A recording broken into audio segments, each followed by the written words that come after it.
Let's take a look at this example. Now, please notice that we have resistor R2 and R4 connected together, okay, by two terminals, okay, because one terminal of resistor R2 is connected to resistor R4 and the other side is also connected to resistor R4. Okay, so R4 is connected with R2, and this is also my ground. So basically, I can redraw this circuit, and I'm going to have something like this. This is going to be my R1. Let me call this point A to make it simple. So resistance R1 is connected to my point A. Point A is connected to the resistor R2. Okay, and R2 goes to ground. And also my point A is connected to resistor R3 and it goes to ground. And my point A is also connected to resistor R4. And R4 is also connected to the ground. So as you can see, these three resistors are in parallel and all of them are in series with resistor R1. Now let's find the total resistance of these three resistors.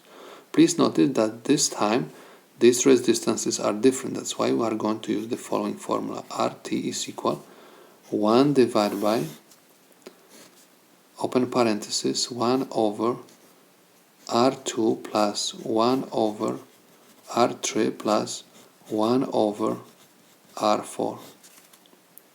Okay, so I can say that this is R total equals 1 divided by,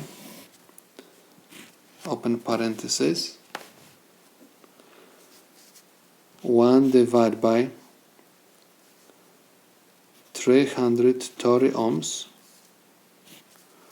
plus 1 divided by R3, which is equal 120 ohms, plus 1 divided by R4, which is equal 470 ohms. This is equal 1 divided by, open parenthesis, 1 divided by 330 plus 1 divided by 120 plus 1 divided by 470, close parenthesis, equals 74.12 ohms. So this is equal 74.12 ohms. Okay, so this is my total resistance for these three resistors. Okay, I'm supposed to, instead of saying total resistance, I'm going to simply say this is R2, 3, 4. Okay, total resistance, I meant the total resistance of these three. Okay, so let me just fix it.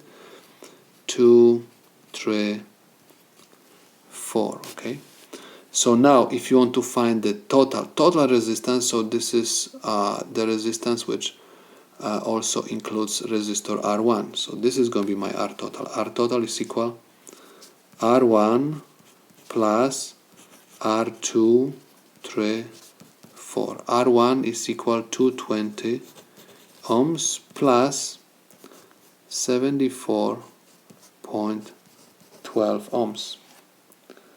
Okay, so my answer is equal 220 plus 74.12 ohms is equal 294.12 ohms.